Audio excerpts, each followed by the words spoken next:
Subscribe करें और bell दबाएं ताकि कोई खबर रह न जाए।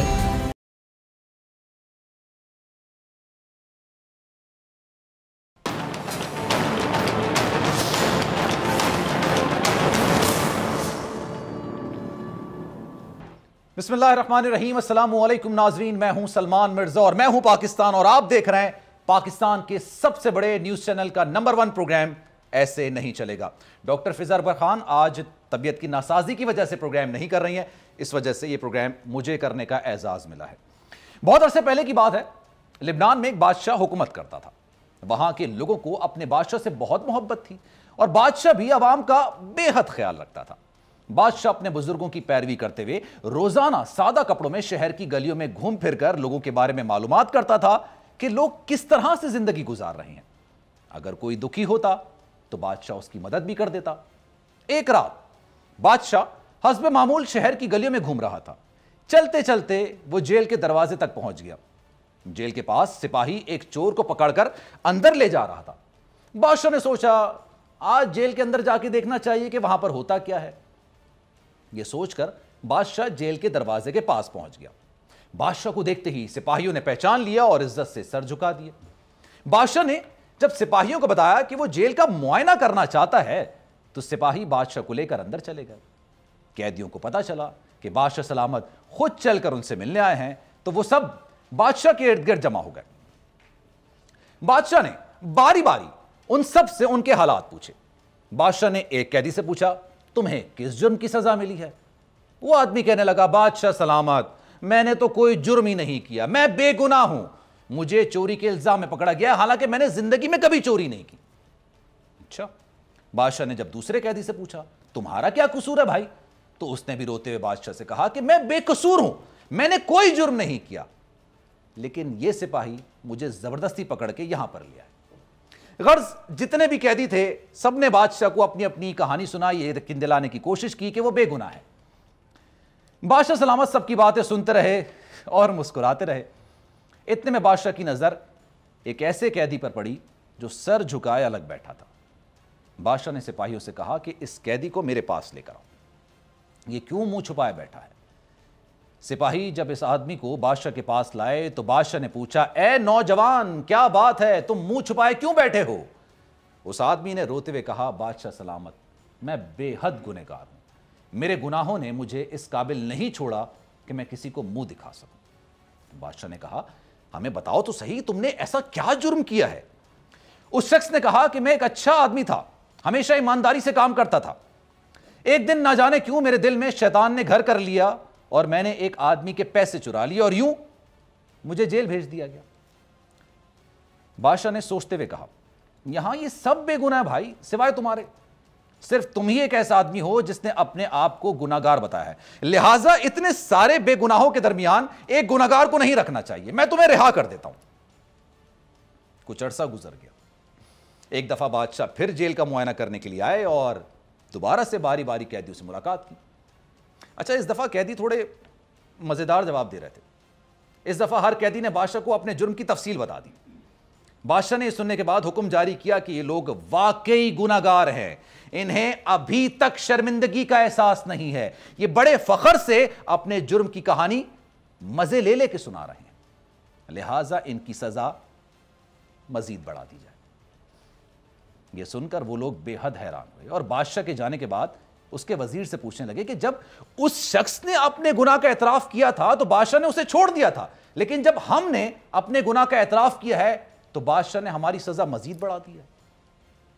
यह सुनकर बादशाह का वजीर, जो बेहद अक्लमंद था और बादशाह के मिजाज को अच्छी तरह समझता था, उसने कहा, पहले आदमी को इसलिए छोड़ा गया कि उसने जुर्म का एतराफ इसलिए नहीं किया था कि वो आजाद रहना चाहता है, बल्कि इसलिए किया था कि वो अपने किए पर वाकई शर्मिंदा था।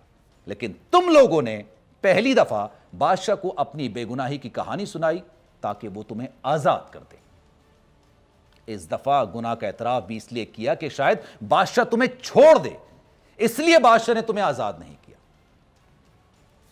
नाज़रीन, कहानी थोड़ी लंबी हो गई, लेकिन इस कहानी का सबक यह है कि जैसे झूठ बोलने वालों का वबाल उसके बोलने वालों पर होता है, ऐसे ही बुरी नीयत से सच बोलने वाले को भी खैर नहीं मिलती। बात करें मुल्क की सियासत की तो यहां भी इस कहानी के किरदार जगह जगह नजर आते हैं। सच्ची अगर बात करें तो हमारी सियासी रहबरों का हाल भी कहानी के कैदियों की तरह ही है, जो अपनी गलतियां छुपाने के लिए कभी झूठ का सहारा लेते हैं और कभी सच बोलते हैं तो सिर्फ अपने फायदे के लिए। आप देख लें, अगर मैं गलत कह रहा हूं आप देख लें, यह हमारी सियासी रिवायत है कि सियासतदान अपने किए का मलबा हमेशा से दूसरों पर गिराना पसंद करते हैं। ऐसा लगता है जैसे झूठ के बगैर सियासतदान बनना नामुमकिन है, नामुकम्मल है। सियासतदान खुद को जमहूरी कहते हैं, लेकिन जहां उनका अपना फायदा नजर आता है वहीं अपने उसूलों का, नजरिए का सौदा कर देते हैं। हमारे रहबर हर किस्म के गैर आईनी और गैर सियासी इक़दामात करने पर रजामंद हो जाते हैं, जिसके जरिए वो अपने मुखालिफिन को शिकस्त दे सकें।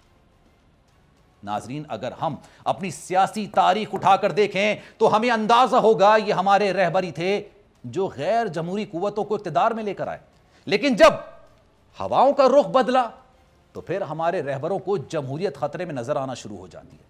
फिर आइन की पासदारी का ख्याल दिल में मौजे मारने लगता है। फिर हमारे सियासी रहबर आइन पर पहरा देने की बातें करने लगते हैं। माजी की बात है, लेकिन आपको याद दिलाना चाहता हूं। आपको याद होगा साल 2013 के आम इंतखाबात में अभी नताइज आने का सिलसिला जारी था कि नवाज शरीफ साहब ने वक्त से पहले ही अपनी जीत का ऐलान कर दिया। अब न जाने वो उस वक्त किससे मुखातिब थे, किससे कह रहे थे कि उन्हें ज्यादा से ज्यादा अक्सरियत दिलाई जाए। हालांकि उस वक्त वोटिंग का सिलसिला अभी खत्म हो चुका था। अब उनका मुखातिब आवाम तो नहीं थे भाई, वोटिंग तो खत्म हो चुकी थी। फिर वो कौन लोग थे जिनसे मियां साहब फरियाद कर रहे थे उनको इंतखाबात में अक्सरियत दिलाई जाए? मेरे ख्याल से ये खुद मियां साहब बेहतर बता सकते हैं और कोई बेहतर नहीं बता सकता। अब एक तरफ नून लीग की तर्ज सियासत ये रही हो और वही पार्टी इमरान खान पर एस्टेब्लिशमेंट के जेर असर होने की बात कर रही हो, मेरे हिसाब से यह नून लीग को जेब नहीं देता। जैसा कि एतजाज हसन साहब फरमाते हैं कि नून लीग शुरू दिन से ही इदारों की मदद से ही इक्तदार की सीढ़ियां चढ़ने में कामयाब हुई है और इसीलिए नून लीग ये समझती है कि उसकी तरह बाकी जमातें भी इसी जरिए से इक्तदार की मंजिल पर पहुंची हैं। नाजरीन, नून लीग की इसी सोच से यह अंदाजा करना मुश्किल नहीं है अब कि अब नून लीग के कायद और उनकी साहबजादी रियासत मुखालिफ बयानी पर क्यों जोर दे रहा है। शायद वो समझते हैं कि ऐसा करके वो फिर इक्तदार तक पहुंचने में कामयाब हो जाएंगे।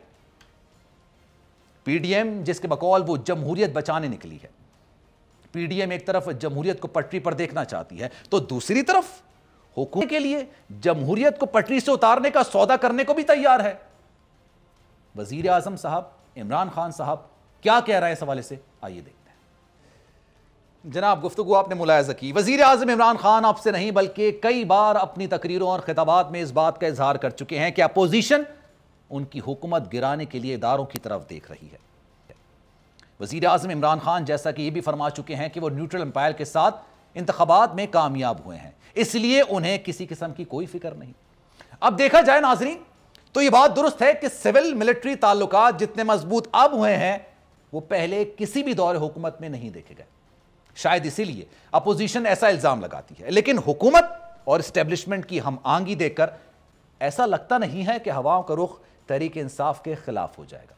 लेकिन वजीर आजम के बकौल पीडीएम पूरा जोर लगाना चाहती है कि किसी तरीके से वो इमरान खान की हुकूमत को चलता कर दे, और हुकूमत को गिराने की वजह यह भी है कि अपोजिशन अपने ऊपर कायम करप्शन मुकदमात से जान छुड़ाना चाहती है और वजीर आजम ऐसा किसी सूरत में होने नहीं देंगे।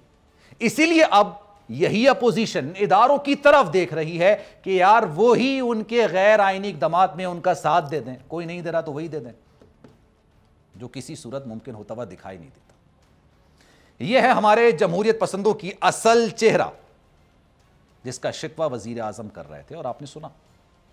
अगर यह सच है कि अब अपोजिशन को जमहूरियत खतरे में नजर नहीं आएगी, अब अपोजिशन का मौकिफ यह है कि हुकूमत नाअहल है, अगर इससे छुटकारा हासिल नहीं किया जाता तो फिर मुल्क मजीद बदहाल हो जाएगा।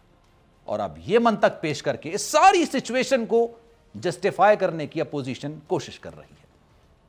लेकिन सवाल यह है कि अगर हुकूमत नाअहल भी है तो फिर भी क्या इदारों को सियासत में मुदाखलत की दावत देना जमहूरियत की खिदमत है? मेरी नजर में तो बिल्कुल नहीं है। किसी भी हुकूमत को गैर जमहूरी तरीके से नहीं भेजा जाना चाहिए और ना भेजा जा सकता है, लेकिन जमहूरियत के अलंबरदार अपने ही मुखालिफिन की दुश्मनी में इतना आगे निकल चुके हैं कि वो सही और गलत में फर्क ही नहीं कर पा रहे।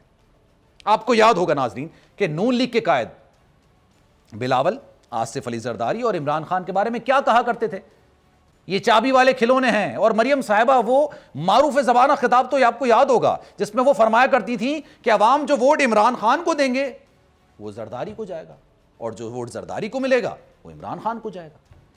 यानी मरियम साहिबा के नजदीक इमरान जरदारी भाई भाई थे, क्योंकि ये नून लीग का ख्याल था कि दोनों जमातों को इदारों की हिमायत हासिल है, इसलिए नाजायज है, गलत है, गैर जमहूरी है।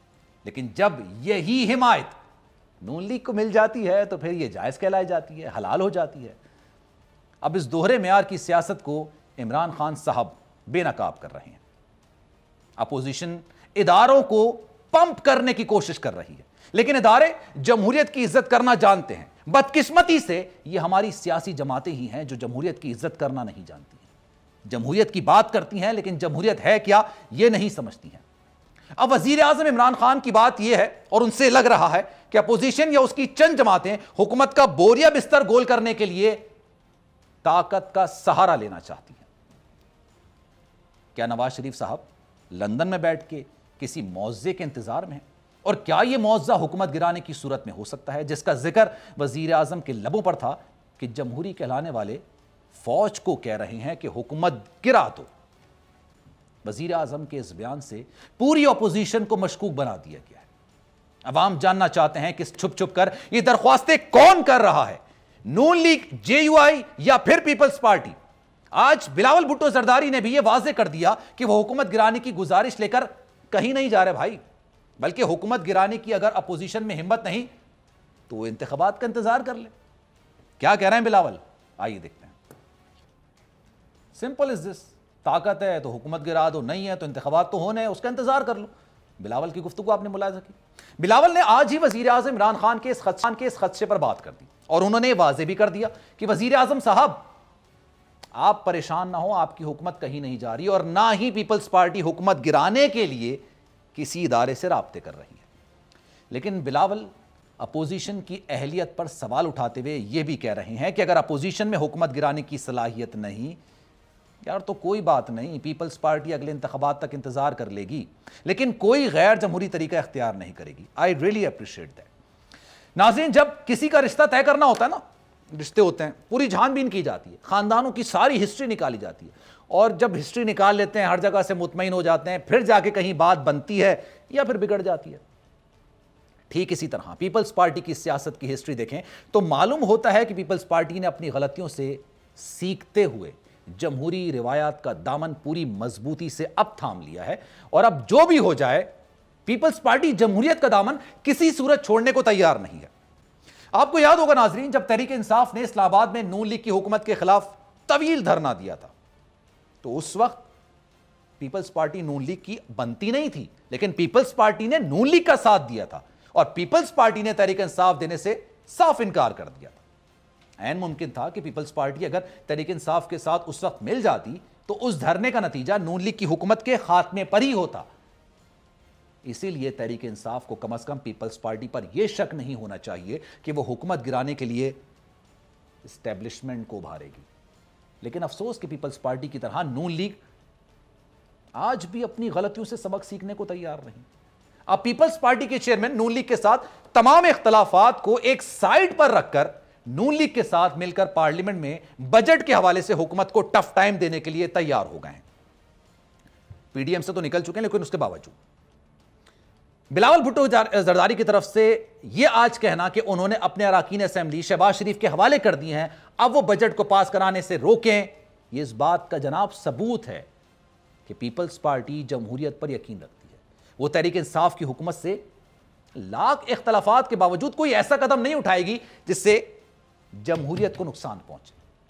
वो हुकूमत को टफ टाइम देगी, लेकिन पार्लिमानी तो फिर सवाल उठता है कि क्या फिर नून लीग इदारों से अपना मतलब पूरा करने के लिए मदद मांग रही है कि वो हुकूमत को चलता कर दें?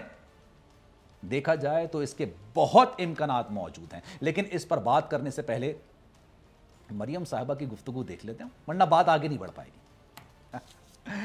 तो सुना आपने नाजरीन, मरियम साहिबा माजी में भी कहती रही हैं कि इदारे उनके अपने हैं और वो इदारों से बात करने के लिए तैयार हैं, लेकिन इदारों के साथ बात तभी होगी जब इमरान खान को इक़्तिदार से उतारा जाएगा। और मरियम साहिबा ये भी कहती हैं कि इदारों से बात सबके सामने होगी। अब लगता है कि जैसे इदारे उनको खुद पेशकश कर रहे हैं कि नून लीग आए और हमारे साथ डील करे, यानी नून लीग के तासुर दे रही है कि जैसे इदारों का नून लीग से डील करना उनकी जरूरत है, बल्कि हकीकत क्या है इसमें यह मालूम करेंगे। सबको खबर है कि एतजाज हसन साहब नून लीग को डील का माहिर करार देते हैं, इसलिए वो ये बड़े यकीन से कह रहे हैं कि मोहम्मद जुबैर ने जो इदारों से बात की है वो कोई आम बात नहीं थी, बल्कि वो नून लीग के मामला तय कराना चाहते थे। लेकिन मोहम्मद जुबैर की यह मुलाकात रंग नहीं लाई, अफसोस हो। मरियम साहिबा तो कहा करती थी कि जिससे भी बात होगी अब अवाम के सामने होगी, तो फिर सवाल ही पैदा होता है कि मोहम्मद जुबैर ने खुफिया मुलाकातें क्यों की। इसका जवाब उस वक्त भी गोलमोल था, और यकीन जानिए, मार्क माय वर्ड्स, हमेशा गोलमोल रहेगा। अब नून लीग की हिस्ट्री तो यही बता रही है कि वो पहले भी मुफाहमत के लिए क्या पापड़ बेलती थी, और अब भी नून लीग से कोई बैद नहीं कि वो इदारों से अपने मामला तय करने और हुकूमत गिराने के लिए राब्ते ना कर रही हो। अब वजीर आजम ने कुछ देखकर ही बात की होगी, ऐसे हवा में तीर तो चला नहीं दिया होगा। और पीपल्स पार्टी भी दबे लफ्जों में नून लीग पर डील का इल्जाम तो लगा ही रही है। बिलावल की एक और गुफ्तगू देखते हैं। जनाब बिलावल ने एहतसाब के नाम पर सवाल उठाकर हुकूमत और नून लीग दोनों को बेनकाब कर दिया है। बिलावल ने शिकवा यह किया है कि रायवेंट के सजा याफ्ता को लंदन भिजवा कर कहा जाता है एनआरओ नहीं दूंगा। फिर नवाज शरीफ का लंदन जाना क्या है भाई, बात में वजन है। बिलावल की एक और बात जो बिलावल ने आज उठाई है कि नवाब शाह का सदर बगैर किसी जुर्म के कैद है। पंजाब के अपोजिशन लीडर को जमानत मिल जाती है और सिंध के अपोजिशन लीडर को जेल भेज दिया जाता है। आखिर क्यों? बिलावल के सारे सवाल जवाब तलब हैं। यह भी कि वजीर आजम के दोस्त इल्जाम लगने पर जेल नहीं जाते बल्कि बैरून मुल्क चले जाते हैं। आज पीपल्स पार्टी के चेयरमैन ने एक तीर से कई शिकार किए हैं, और बिलावल ने यह भी सवाल उठाया है कि नून लीग पर इतनी मेहरबानियां कैसे हो रही हैं, क्यों हो रही हैं।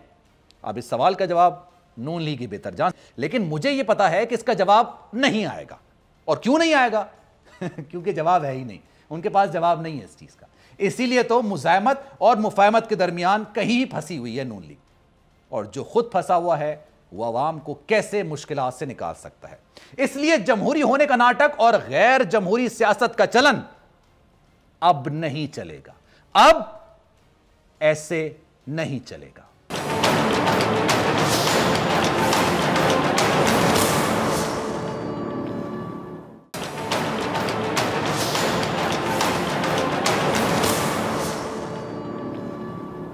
वेलकम बैक नाज़रीन। खित्ते में अमन अमान और अफगानिस्तान के हवाले से पाकिस्तान इंतहाई मज़बूत तामीरी और अहम किरदार अदा कर रहा है।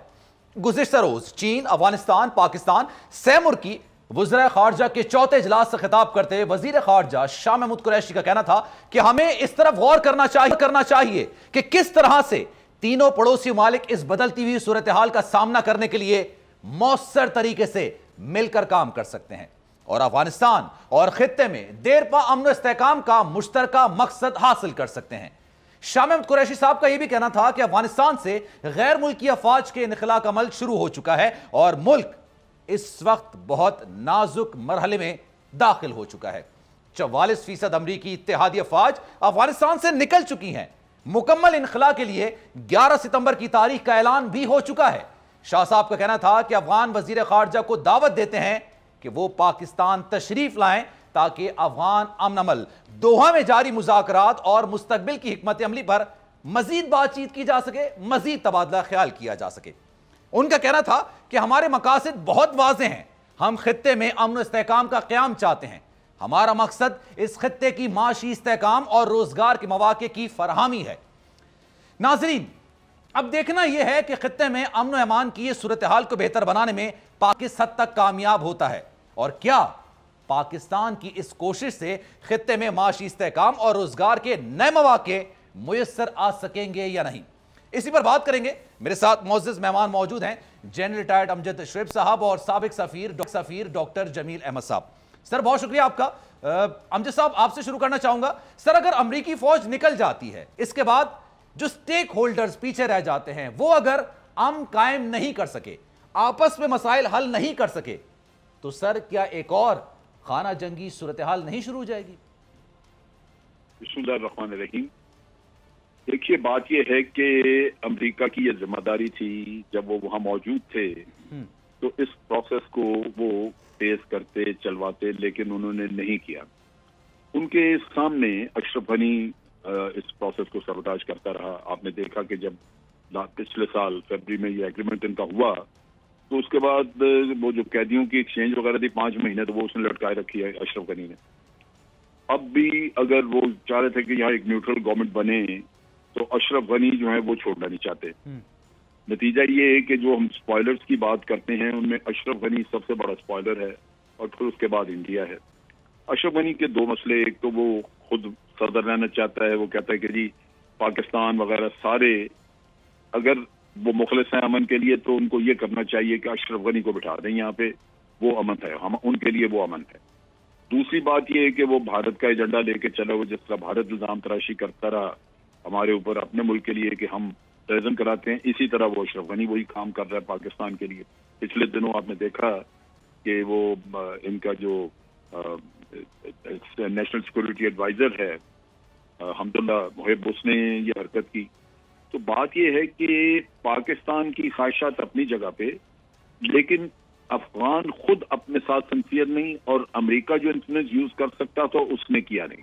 اچھا, اب وہ جلدی میں نکلنے کا کام کر رہے ہیں. تو آپ بالکل اگر پیچھے اسی طرح چھوڑ کے جائیں گے تو آج افغانستان کی جو صورتحال ہے, کئی جگہوں پہ افغان آرمی ہتھیار ڈال رہی ہے طالبان کے سامنے. عام پبلک میں انتہائی خوف و ہراس ہے, خاص طور پہ وہ لوگ جو نیٹو کے لیے کام کرتے رہے یا وہ ان کے لیے امریکنز کے لیے کام کرتے رہے. انہوں نے ان کی ایمبیسیز کے اوپر اور مختلف جگہوں پہ جہاں جہاں وہ سیکورٹی گارڈز تھے یا ان کے ساتھ انٹرپریٹرز تھے, جو بھی جس نے بھی کام کیا, آج وہ خوف و ہراس کا شکار ہے کہ اب طالبان کی باری آئی اور ہمیں ماریں گے. ان کے خاندانوں کو خطرہ ہے. تو جہاں خوف و ہراس کی فضا ہو, اشرف غنی خدا جانے کس خواب و خیال میں بیٹھا ہوا ہے. یہ اس کی آرمی یہ بڑی جلدی کرمبل کر جائے گی. اس کی وجہ ایک تو یہ کہ وہ ویپنز وغیرہ ان چیزوں کی اور جو سپلائیز ملتی تھی ان کا ابھی تک کوئی انتظام نہیں ہوا. امریکن جو ہیں ان کی ایئر فورس آپریٹ کرتی تھی, ان کے ساتھ تقریباً کو 5-6 ہزار کے قریب کانٹریکٹرز تھے جو اس کو مینٹین کرتے تھے, وہ انہی کے ساتھ واپس جا رہے ہیں. نتیجہ یہ کہ ابھی تک کوئی متبادل انتظام نہیں ہوا کانٹریکٹرز کا. تو یہ تو بڑی جلدی ان کا مسئلہ بن جائے گا بڑا شدید. جو امریکنز کے کندھے پہ بڑی دیر تک بیٹھ کے یہ چلتے رہے ہیں, اب ان کے لیے بڑے حالات مشکل ہوں گے. تو اس میں سب سے بہتر راستہ یہی تھا کہ اپنی ذات سے ہٹ کے سوچیں اور بیٹھ کے مذاکرات کریں تاکہ مذاکرات کا پروسیس جلدی ختم ہو اور ایک دوسرے کو گیو اینڈ ٹیک کی بنیاد پہ اکاموڈیٹ کریں. لیکن یہ کبھی کریں گے نہیں اس پہ. نتیجہ یہ کہ یہاں پہ بالآخر سول وار ہوگی, اور ہمارے لیے تو وہ بڑا مسئلہ ہے کیونکہ نیکسٹ ڈور نیبر تو ہم ہی ہیں. بالکل. تو ہمیں اس کا فالو اپ دیکھنا ہوگا. تو شاہ محمود جو بات کر رہے ہیں وہ درست ہے. پھر ان کو اپنی اورینٹیشن درست کرنی چاہیے. چائنا پاکستان معاشی ریزنز کی وجہ سے بھی وہ بڑے مخلص ان کے ساتھ کہ کسی طرح افغانستان میں بنا ہے, لیکن ان کا قبلہ بھارت کی طرف ہے. تو یہ وہ دشواریاں ہیں جن کی وجہ سے آج حالات وہاں پہ ٹھیک ہونے کا نام نہیں لے رہے. صحیح. اور یہ بڑا خطرہ ہے کہ کل کو یہاں پہ مشکلات ہیں. مطلب کہنے کا مقصد یہ مشکلات ہے. اس کو میں آگے بڑھاؤں گا اور اس گفتگو کو آپ جمیل صاحب کی طرف لے کے چلتے ہیں, سفیر بھی رہ چکے ہیں. جمیل صاحب یہ بتائیے گا, نیٹو اور امریکی فورسز کے انخلا کے بعد افغانستان میں اب نئی جنگ بھی چھڑ سکتی ہے, اور جیسا کہ امجد صاحب اس بات کی نشاندہی کر رہے تھے کہ مشکلات ہوں گی, تو اس حوالے سے دیگر ممالک اور بالخصوص اگر پاکستان کی بات کی جائے کیونکہ سرحدیں بالکل قریب ہیں, کیا اثرات پاکستان پر پڑ سکتے ہیں اس کے؟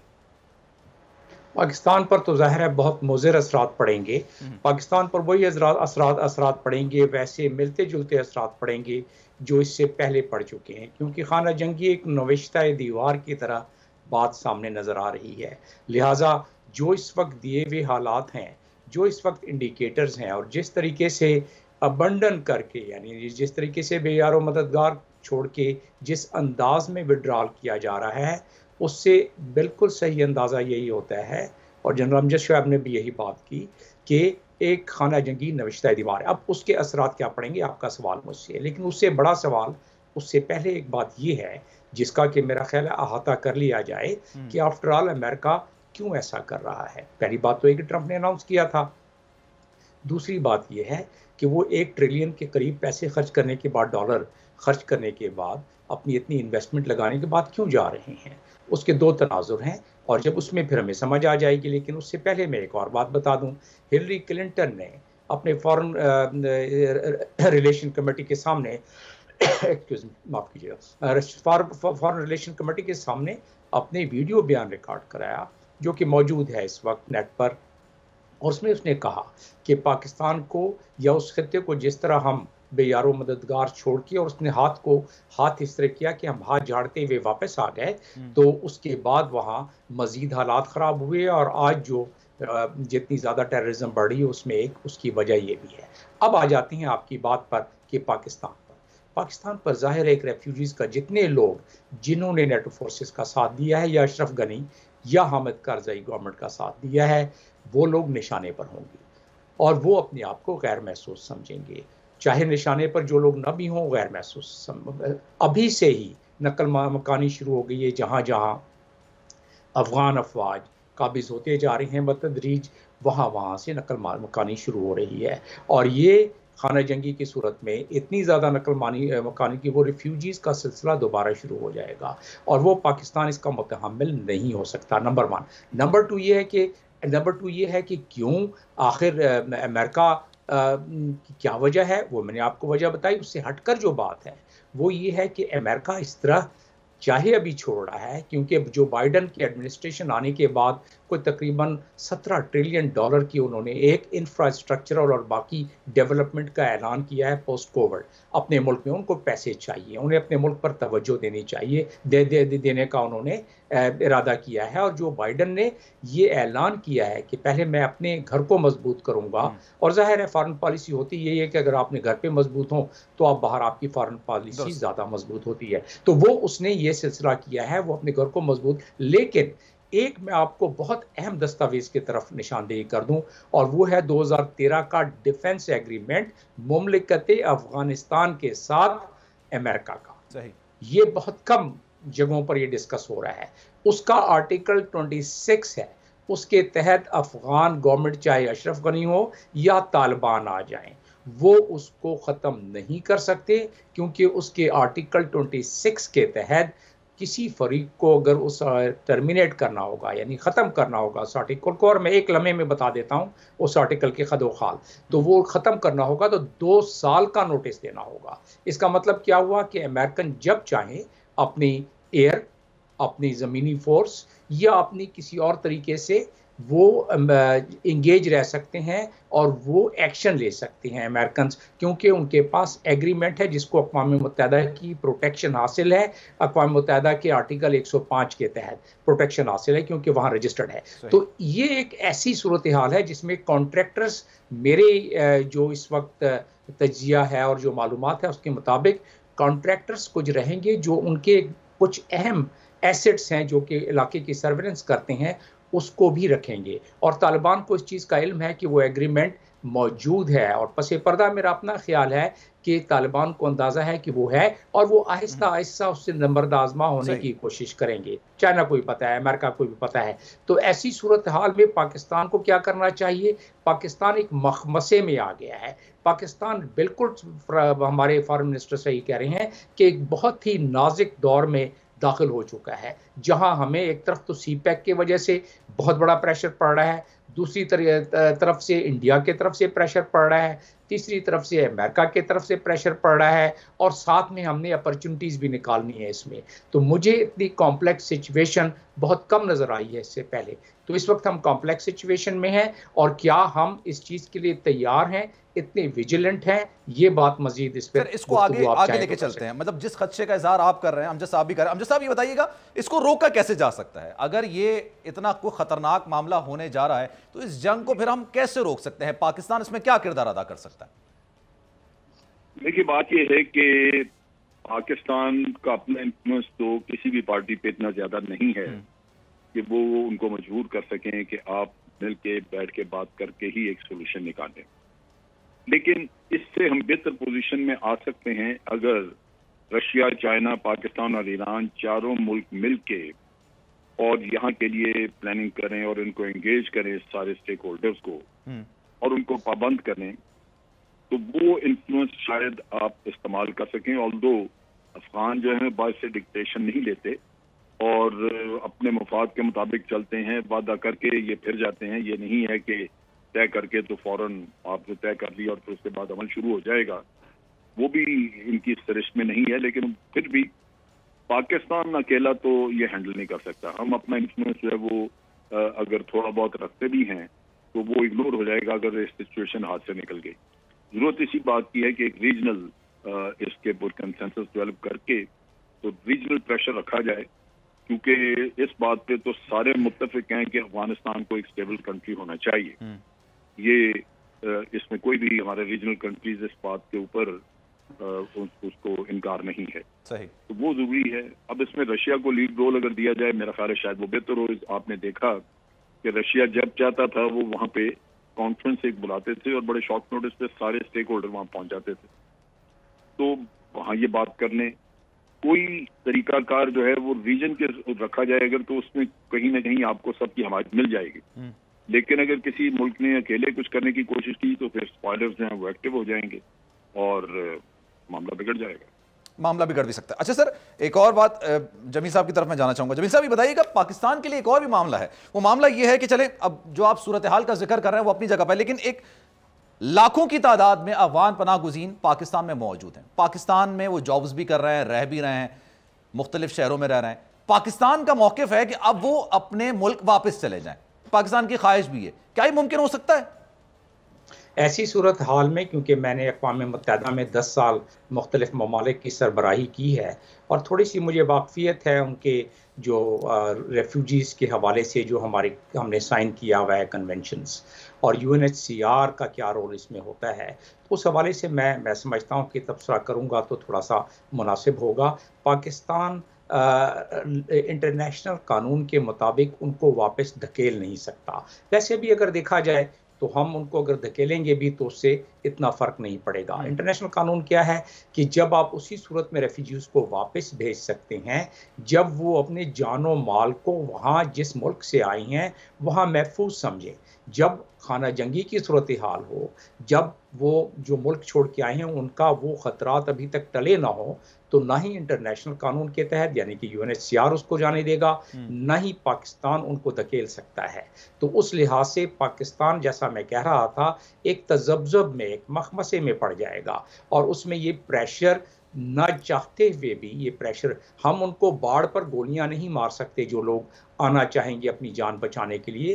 وہاں انٹرنیشنل ہم پر پریشر بھی آ جائے گا اور نہ ہی ہم یہ کر سکتے ہیں. افغان ہمارے بھائی ہیں, لیکن جتنا ہم نے پہلے نقصان برداشت کیا ہے کیا ہم اس کے متحمل ہو سکتے ہیں کہ دوبارہ اتنا نقصان برداشت کریں؟ یہ تو رہا آپ کا سوال ریفیوجیز کے حوالے سے. تو جواب اس کا چند الفاظ میں یہ ہے کہ ہم ان معروضی حالات کی وجہ سے اس چیز کے متحمل ہو ہی نہیں سکتے, ہم چاہیں بھی تو. نمبر 1 تو یہ بات ہو گئی. اب رہا سوال کہ اس کے برعکس کیا ہو سکتا ہے. جس طرح کہ جلسہ فرما رہے تھے کہ اس وقت 2019 سے جو امریکہ, رشیا اور چائنا کی آپس میں میٹنگ ہو رہی ہے افغانستان کے حوالے سے, وہ کیا ہے؟ دیکھیں, ایک طرف تو ان کے ایک کانفلکٹنگ انٹرسٹ ہیں چائنا کے اور امریکہ کے, ایک دوسرے کے وہ کمپٹیشن میں ہے, بلکہ ایک دوسرے کے کانفلکٹ میں آنا شروع ہو گئے ہیں.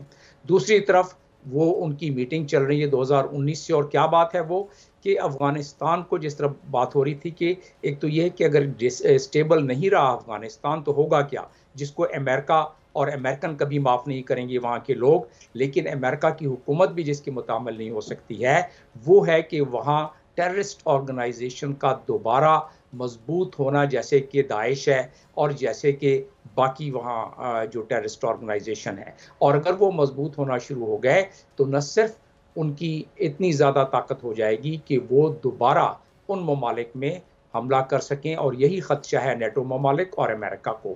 تو اس لحاظ سے اس صورت میں جو میں نے آپ کو اس سے پہلے نشاندہی کی اس ڈیفنس ایگریمنٹ کے کہ وہ 2023 تک ہے, اس کے تحت انہیں نہ اقوام متحدہ سے اجازت کی ضرورت ہے نہ کسی اور ملک سے اجازت کی ضرورت ہے.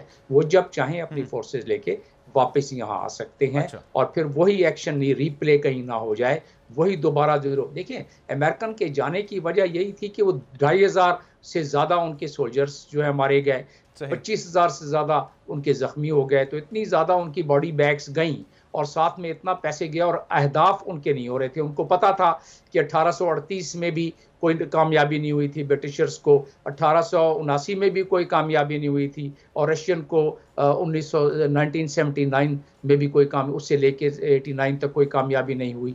तो उन्होंने ये रियलाइज़ करने के बाद जब गए हैं तो उनका इंटरेस्ट सिर्फ एक ही है कि ये ऐसा खिता ना बन जाए कि जैसा कि उनके खिलाफ, यानी कि उनके इत्तेहादियों के खिलाफ वहाँ से कोई अमल दखल। यही इंटरेस्ट चाइना का है, यही इंटरेस्ट रशिया का है कि वो सेंट्रल एशियन के कंट्रीज़ के तहत चेचनिया और बाकी ममालिक जो है सर इंटरेस्ट की बात हो रही है तो मैं सर ये अंजद साहब से सवाल करना चाहूँगा। सर आप जिक्र कर रहे थे कि खत्ते के जितने ममालिक हैं वो ये चाहते हैं कि अफगानिस्तान में एक स्टेबिलिटी आए, एक मुस्तहकमियत आए, वहाँ पर इस्तेहकाम हो।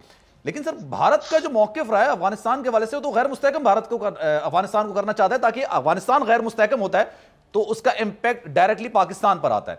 अमरीकी अफवाज निकल जाती हैं, भारत का असर रसूख वहाँ पर बढ़ता है, गैर मुस्तहकम करने की कोशिश करता है, तो उसका इम्पैक्ट पाकिस्तान की तरफ नहीं आएगा? अच्छा जमील साहब आपसे ये सवाल मैं करना चाह रहा हूँ।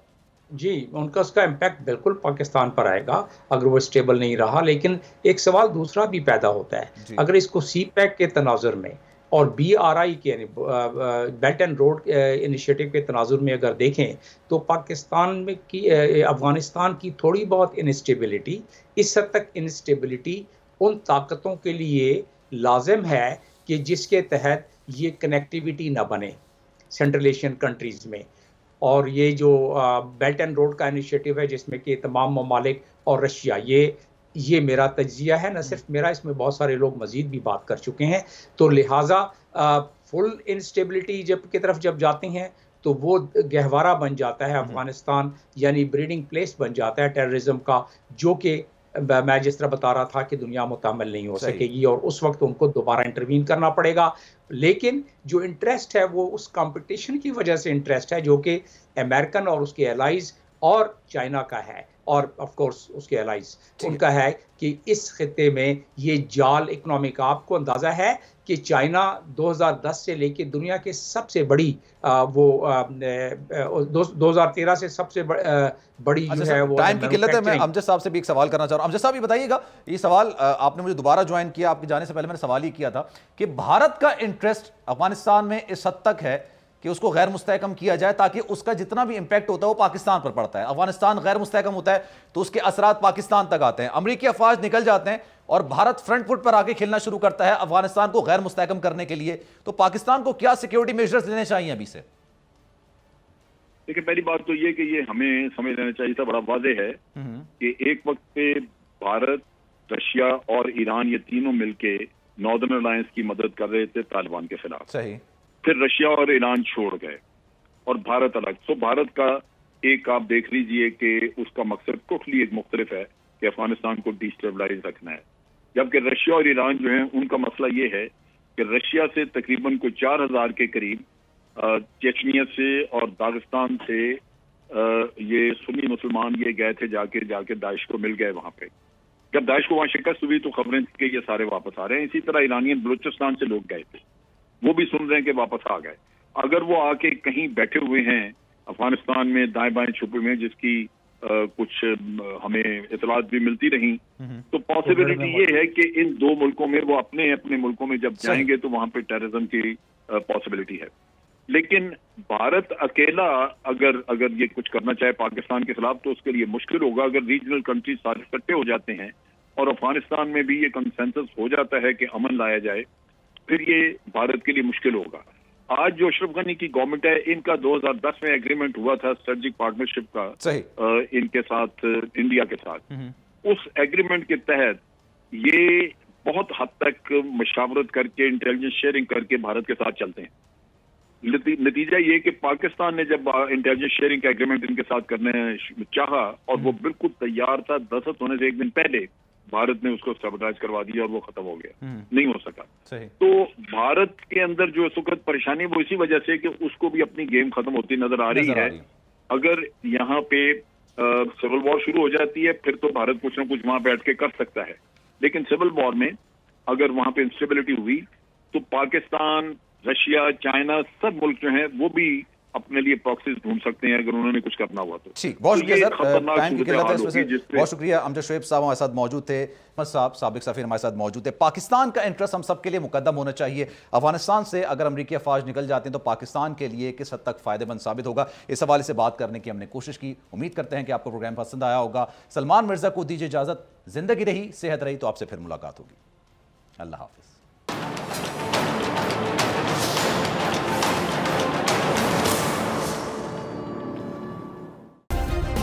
सब्सक्राइब करें और बेल दबाएं ताकि कोई खबर रह न जाए।